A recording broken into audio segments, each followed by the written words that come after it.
Hello there, it's Donna from Riverside Beads here. Today I'm going to show you how to make a wirework snowflake on these wirework frames. These we do as a kit, or we sell the little wire frames on their own. So these are a 4.25 frame, and it's a tempered steel, so it's a very strong material to work with, and that's why it keeps its shape and keeps the shape as a snowflake. And it's made out of similar to memory wire, if any of you have worked with memory wire.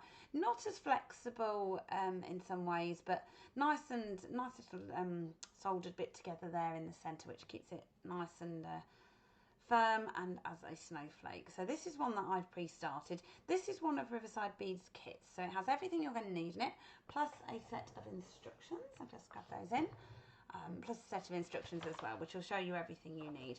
Shows you one of our little famous sparkle spacer clusters, which I really love in these snowflakes. They really make a beautiful feature in the centre. It looks like a really cute little beaded bead, which is this bit here, but it's made out of our little sparkle spacers, and we have exclusive colours to Riverside Beads as well, so they're really cute.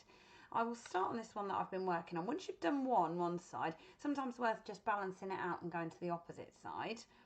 Now I'm popping on a tiny little 3 or 4 millimeter bicones. I find work really well. What they do is they just open up that centre bit for you so that you're ready to add your beads on without them catching each other. If you went straight for a big cluster in the middle, they'd knock into each other. When we do a kit for you, we've already thought about the design and what you'll need to make that. So you don't have to worry too much with one of our kits. Oh, that was handy. Picked up my seed bead, a pearl, and it happened to pick up another seed bead, which was my next bead, so that's perfect. I've not got these separated into different sizes. I'm just copying that one as my pattern. But when they come, you'll be able to separate them if you want into like your pearls into one and make that up. So these have got crystal rondelles in. So each of our kits, we do this in 4 colourways now. Lovely rose gold colour, which I've done a tutorial on, I think, previously. A nice red and gold, and then in our purple as well, and this beautiful teal. We may even have it as white too. So yes, we've got some fabulous collections in this, and we do of course sell everything separately. So if you fancy creating your own beautiful colour, you're more than welcome to. So far I've got all my beads on. I've got my seed beads, glass pearl seed, 4x6 crystal rondelle. Let's show you that so far. So in our kits you will get everything you need, and there'll be step-by-step photos. I think it gets photographed at that stage with the little seed bead in. I'm now ready to make my sparkle spacer cluster. So I'll do this down here and then I'll bring it up to show you. So I've got a 4mm silver, a 6mm silver, then our colour pop of our teal on this one. So you might get a different shade of teal depending which colour is in the kit, but it will coordinate nicely with it. Then it's a 10mm silver, followed by another 8mm in your colour pop, 6mm in your silver, and a 4mm. So I'm going to explain that a bit more, but close up so you can see that. Again, don't worry, if you go for the kit, you've got step-by-step instructions. So these colour pop sparkle spacers are exclusive to Riverside Beads. We have these made, I get the colours made, and we get some beautiful colours. Now we do them colours in all the sizes, so if you've seen any of our angels or Christmas trees that we make out of those, we've got a full range of those in stock. So I've gone silver 4mm, 6mm, colour pop of 8, 1 10mm in the silver, or in the red and gold, it's in gold, colour pop of your 8 again, so I'm going down in size, 6mm silver and 4mm silver. And that, when it beautifully clusters together, makes that lovely looking bead there. So you can, let's get that to focus for you. So that makes what looks like a really complicated woven bead just by clustering together all our beautiful sparkle spacers. These really are a fabulous little item to work with. I use them all year round, but they come into their own at Christmas, where you can make angels and Christmas trees and these beautiful sparkle spacer clusters in here as well.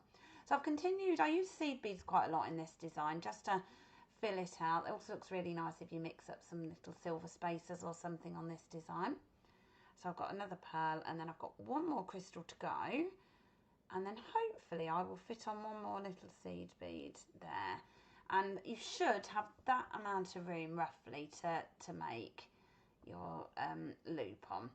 So if you fancy it, what you can do is use your flat nose pliers to bend it at an angle. So that might get more of a crisp angle for you, because sometimes these are trickier to bend than a regular head pin as well. Now, my top tips here. When I'm doing this, I really am just doing everything by holding that arm. I'm taking care not to catch it on my mat, so I don't work with it down on my mat as I can risk breaking my arms off there. And also just sort of try and do it out the way and just holding on to that. So you're not putting any strain on that middle part. Now it's a bit tricky to do this with the camera as well, but let's see if we can master this.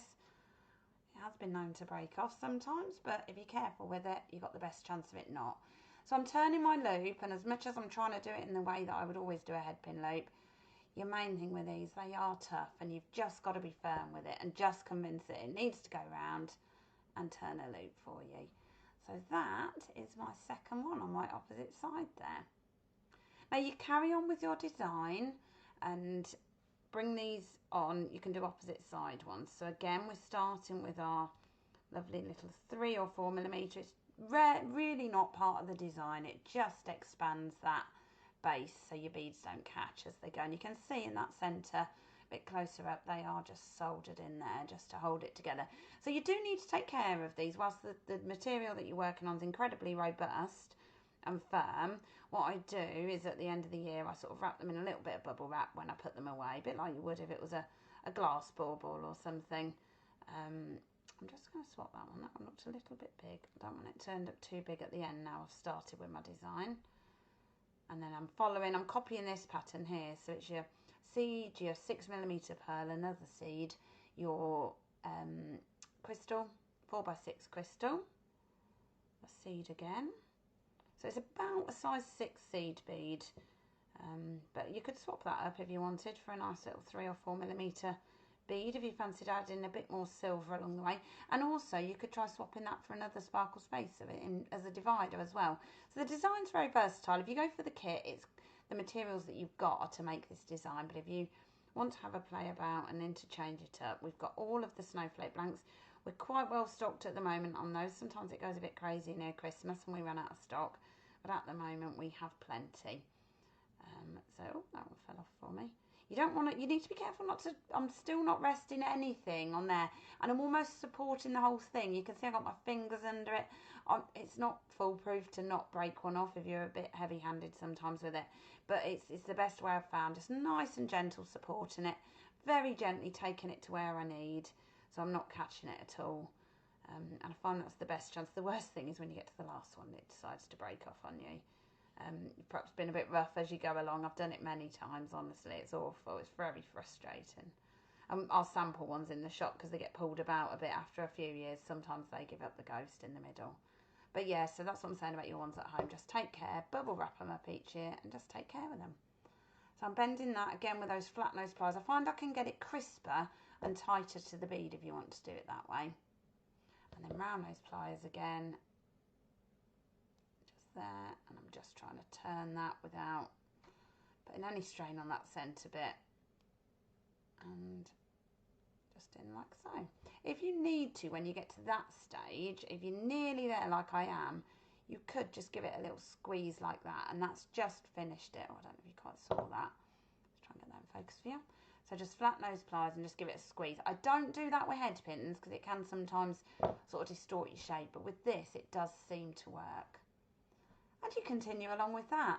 You do each of the arms and the opposites on there, and then the same on there, turn in a little loop. Now, if loops are not your thing and they are really frustrating you, you can turn a little loop at the top on one. You really do need either one loop, or we do some things that can glue on that have a loop on, but really if we can get one loop that works. And then what you can do is use little earring backs, little rubber earring backs, and they're quite tight onto there, quite a tight fit. And just pop them a little bit of glue on the end, push the earring back on. The earring back should stop it falling off where you make all the others, and then the glue should secure it. A nice glue like an E6000 or a Hypo Cement or something, but E6000 good because it's glue pin. You can dip it in it, put the earring back on, then hopefully it'll secure it. The other thing that works is gluing a bead on the end, but because the glues are quite slow drying, they look lovely as well with a nice bead glued on the end, but the glues are a bit slow drying, so then you just got to take care not for everything not to slip off while that's all being done there. So that's how we get it all made. That's a Sparkle Spacer cluster, exclusive to Riverside beads, and with our beautiful colour pops in there, and then one of our snowflake wires. I do hope you enjoyed this tutorial, and we're back with a couple of resin tutorials coming up over the coming weeks, and then we'll be on to more Christmas as well. So look forward to seeing you for those.